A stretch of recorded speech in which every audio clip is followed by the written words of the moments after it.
अष्टमी,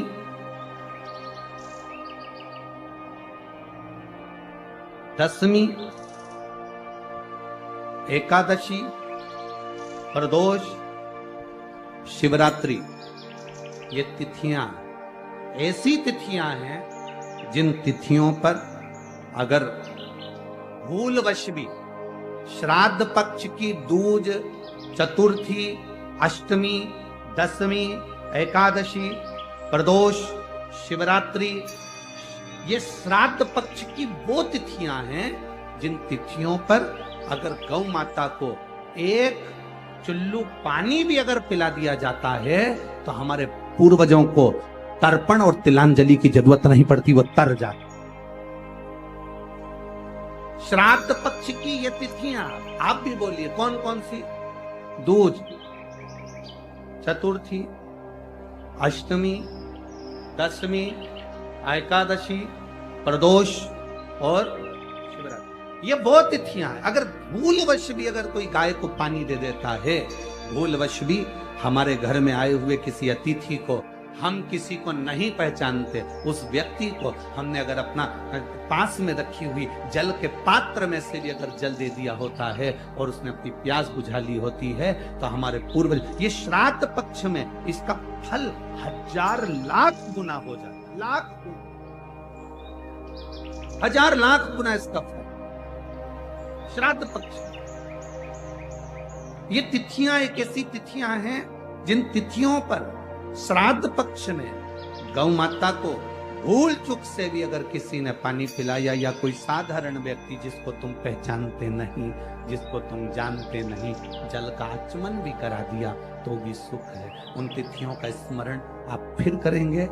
दूज बोलते जाओ, चतुर्थी, अष्टमी, दशमी, एकादशी, प्रदोष, शिवरात्रि, ये श्राद्ध पक्ष की वो तिथियां हैं जिसमें सुख का अनुभव। महाशनि का काम क्या है? महाशनि करता क्या है? ये महाशनि जो असुर है इसका काम क्या था? बस केवल ये भाग ग्रहण कर लेता था और पितृ को रुष्ट होना पड़ता। रुष्ट होते तो क्लेश। घर में जिस घर के अंदर धूप छोड़ने के बाद पितृपक्ष में 16 दिन, जिस घर में धूप छोड़ने के बाद हाथ की अंजलि में जल लेकर नहीं छोड़ा जाता था, केवल धूप छोड़ दी और अंजलि में से पानी नहीं छोड़ा गया।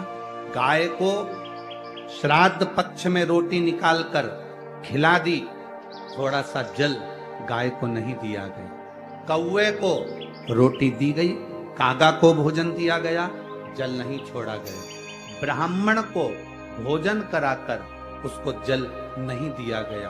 तो इस महाशनि का काम क्या था? श्राद्ध पक्ष में पितरों को जो भाग मिलता था, देवताओं को जो भाग मिलता था, पितृ पक्ष में पितरों को जो भाग मिलता था, जिसमें जल नहीं छोड़ा जाता था, उस भाग के, उस घर की 71 पीढ़ी का पितरों का हिस्सा ये महाशनि अपने खाते में ले लेता था और उसको अपने पक्ष में रख लेता था। तो पितृ उससे तरसते थे, उस भोजन के लिए तरसते थे।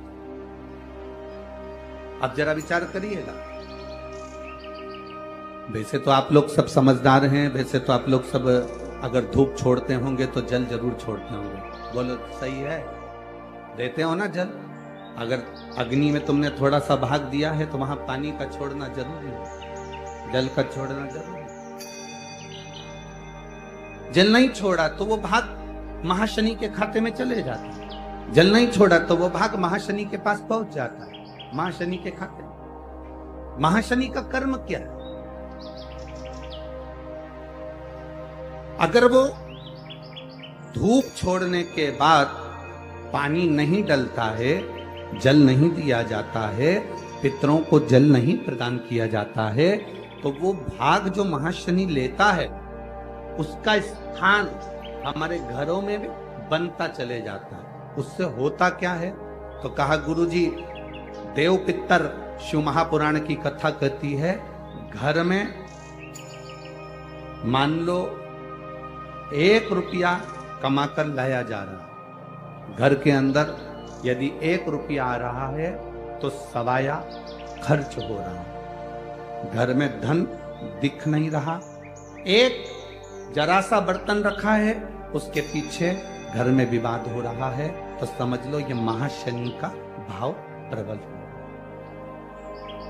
घर में बच्चे, एक बेटा बीमार हुआ, एक बच्चा बीमार हुआ ठीक हुआ, दूसरा बच्चा बीमार हुआ ठीक हुआ, तीसरा बच्चा बीमार हुआ ठीक हुआ, छोटे बीमार होते होते बड़े बीमार होने लगे, एक बीमार पड़ रहा है एक ठीक हो रहा है, समझ लो महाशनि का प्रभाव है।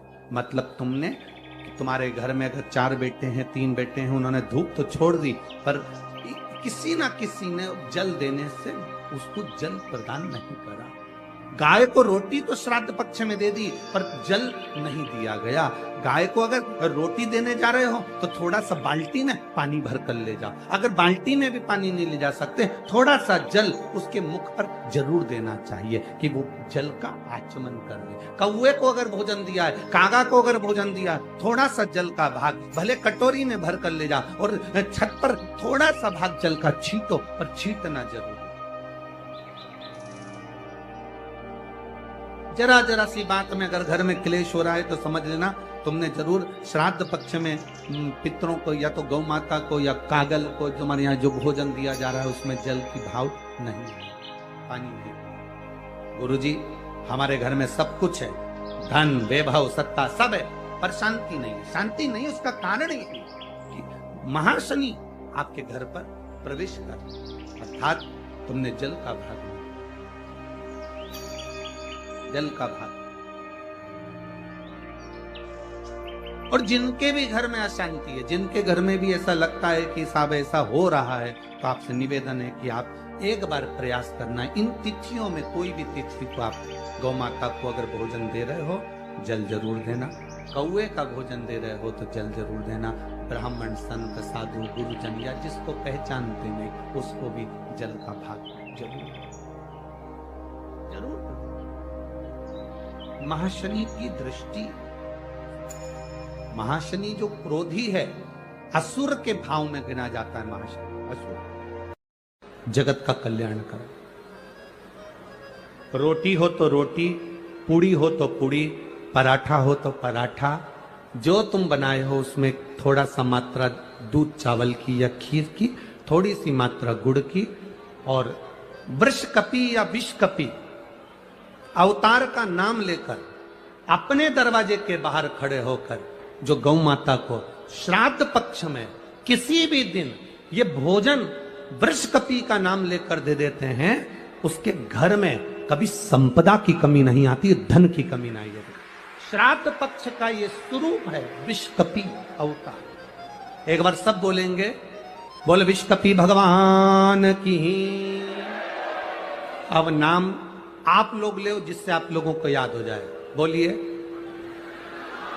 विषकपि भगवान की। श्राद्ध पक्ष में वृषकपि अवतार का महत्व क्या है, विषकपि अवतार की महत्वता क्या है। देव पितर शिव महापुराण में अगर 16 दिन श्राद्ध के होते हैं और 16 दिन श्राद्ध में से कोई भी एक दिन श्राद्ध का जो तुम्हारी मर्जी पड़ जाए, जिस दिन तुम घर में फ्री हो, जिस दिन तुम्हारी मर्जी पड़ जाए, जिस दिन तुम्हारा मन कर जाए, उस दिन वृषकपि विषकपि नाम लेकर एक रोटी में थोड़ी सी शक्कर या गुड़, थोड़ा सा चावल, थोड़ा सा अगर चावल नहीं हो तो खीर बन जाए तो ज्यादा अच्छी है, रोटी के अंदर रखकर वृषकपि या विषकपि भगवान शंकर का एक अवतार है नारायण के साथ में। भगवान शिव और भगवान शंकर का और नारायण का एक अवतार मिलकर हुआ था। भगवान शिव और नारायण का मिलन से 3 अवतार हुए थे, 3 अवतार हुए हैं। एक हरिहर अवतार भी भगवान शंकर और नारायण के मिलन से हुआ। एक वृषकपि अवतार भी नारायण और शिव के मिलन से हुआ। तो जो वृषकपि अवतार है भगवान शंकर और एक भगवान नारायण और भगवान शंकर के मिलन से शरंभेश्वर अवतार भगवान शंकर का और नारायण का मिलकर हुआ है। शरंभेश्वर, ये 3 अवतार नारायण और शिव जी मिलकर बने हैं। 3 अवतार भगवान शंकर ने नारायण के साथ मिलकर लिया, शरीर एक बनाया, दोनों मिल गए, एक शरीर बनाकर जगत का कल्याण कर। रोटी हो तो रोटी, पूड़ी हो तो पूड़ी, पराठा हो तो पराठा, जो तुम बनाए हो उसमें थोड़ा सा मात्रा दूध चावल की या खीर की, थोड़ी सी मात्रा गुड़ की। और वृषकपि या विषकपि अवतार का नाम लेकर अपने दरवाजे के बाहर खड़े होकर जो गौ माता को श्राद्ध पक्ष में किसी भी दिन ये भोजन वृषकपि का नाम लेकर दे देते हैं, उसके घर में कभी संपदा की कमी नहीं आती, धन की कमी नहीं आती। श्राद्ध पक्ष का ये स्वरूप है विषकपि अवतार। एक बार सब बोलेंगे, बोल विषकपि भगवान की। अब नाम आप लोग ले जिससे आप लोगों को याद हो जाए, बोलिए विषकपि भगवान की।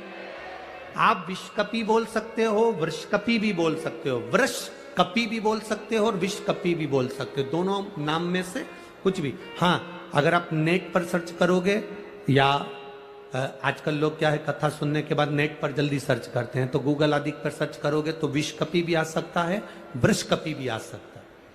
पुराण में अगर ढूंढोगे, शिव पुराण के अंतर्गत या स्कंद पुराण में या गर्ग संहिता में या कूर्म पुराण में, बरहा पुराण में अगर आप ढूंढेंगे तो उसमें वृषकपि और विषकपि कोष्टक में बना हुआ है।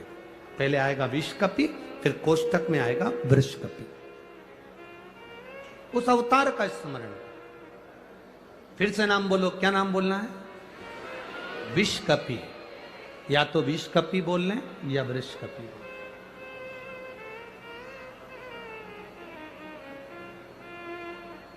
देव पितर कथा का ये सबसे सुंदर संवाद है विषकपि अवतार। यदि संसार का कोई मनुष्य बेल दूध का प्रयोग करता है, बेल दूध से मतलब होता है बेलपत्र के ये मध्य भाग जो होता है, बेलपत्री की जो नीचे की 2 पत्तियां जो होती है, ये 2 पत्तियां जो बेलपत्री की होती है, इस बेलपत्री की दोनों पत्तियों को शिवलिंग पर जब आप रखते हैं, शिवलिंग पर रखने के बाद में आपके हाथ में जो कटोरी में दूध है, वो दूध इन दोनों पत्तियों पर, ये पितरों के भाव से, पितृ पित्राणी के भाव से आप दोनों पत्तियों पर बेल दूध को अगर समर्पित कर रहे हैं, बेलपत्र समर्पित करने के बाद थोड़ी सी कटोरी में अगर गौमाता का दूध है और ये दोनों पत्तियों पर अगर आप अपने गोत्र से दूध चढ़ा रहे हैं, तो संसार में ऐसा कोई व्यक्ति नहीं है जिसके ऊपर पितृदोष लग जाए। पितृदोष समाप्त होकर ही रहता है।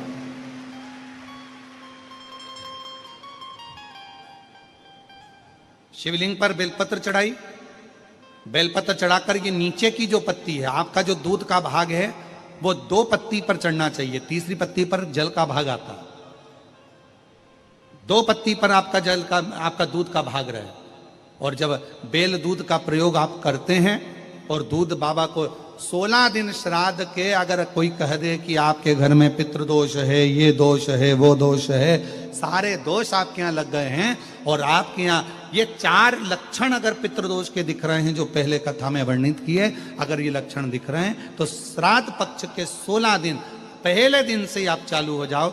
बेलपत्री शिव जी को चढ़ाया, कटोरी में या चम्मच में 2 बूंद का भी अगर दूध लेकर गए हो, थोड़ा सा भी, बस 2 पत्ती पर आपने दूध समर्पित करा और 1 लोटा जल जो तीसरे नंबर की पत्ती है उस पर समर्पित करा। आपको 16 दिन करने के बाद आपको खुद अनुभव होगा 17वें और 18वें दिन से कि मेरे घर में ऐसा लग रहा है कि सब शांति है और कोई किसी से चिढ़कर बात नहीं कर रहा। लक्ष्मी की वृद्धि अपने आप होना प्रारंभ। देव अधिदेव महादेव ने बेल और दूध का जो प्रयोग है, उस प्रयोग का साधारण फल नहीं है, बहुत फल। और श्राद्ध पक्ष में मेरी जीजियों से निवेदन है, मेरी बेटियों से, मेरी माताओं से, अगर तुम्हारे घर में 25 साल तक भी औलाद नहीं हुई, 20 साल हो गए, 25 साल हो गए, 30 साल हो गए, 28 साल हो गए, 15 साल भी हो गए, 10 साल भी हो गए और संतान का सुख नहीं है, तो श्राद्ध पक्ष में प्रतिदिन अपना जो पानी का हंडा होता है, परिंडा होता है, क्या बोलते हैं हैदराबाद में, हमको उसको नहीं मालूम, जहां पर पीने का पानी भरते हैं हंडा बोलते हैं, मटका बोलते हैं, बाल्टी पानी की या हंडा, मटका, गगरा, जो भी भर कर रखते हो रसोई घर के अंदर पीने का, उस पानी के भरे हुए हंडे के पास में पितरों का स्थान होता है। वो पितरों के स्थान के पास में कटोरी में थोड़ा सा दूध रखिए, एक बेलपत्र रखिए, और वो बेलपत्र और दूध को आप प्रतिदिन 16 दिन तक लगातार शिव जी को रोज रखो, रोज समर्पित करना प्रारंभ करो। बस बेलपत्र शिवलिंग के ऊपर और दूध जहां अशोक सुंदरी का स्थान है, आपको मालूम होगा, जरा ध्यान देंगे, ये शिवलिंग, ये जलाधारी, ये भगवान शंकर का शिवलिंग है, ये जलाधारी है, माता पार्वती जी का हस्त कमल, और सामने जो चरण है जहां से पानी बहता है, राइट भाग गणेश जी का, लेफ्ट भाग कार्तिकेय जी का, बीच में एक मोटी सी लाइन होती है जिसको अशोक सुंदरी कहा जाता है। शंकर भगवान की 6 बेटियां हैं। 6 बेटियों में शंकर जी के ऊपर जो कलश रखा होता है, उसमें से जो बूंद बूंद पानी गिरता है, वो कलश 5 बेटियों का स्थान होता है, जया, विषहरा, शामली बारी, दौतली और देव।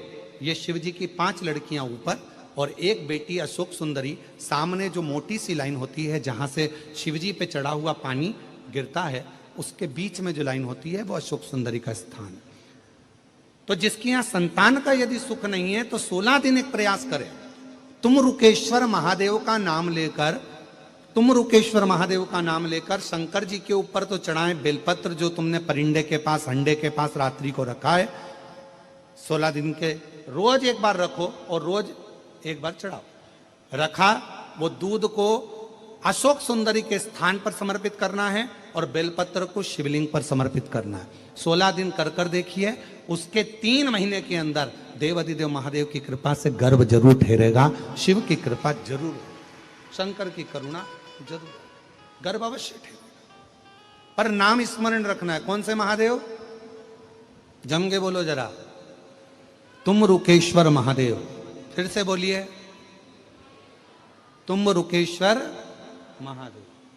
तुम रुका जी कौन, जिन्होंने भगवान शंकर की अविरल भक्ति को, भगवान शिव की अविरल रचना को, भगवान शिव के मंत्र जाप को, शिव जी के स्मरण को, भगवान शंकर की अविरल कथा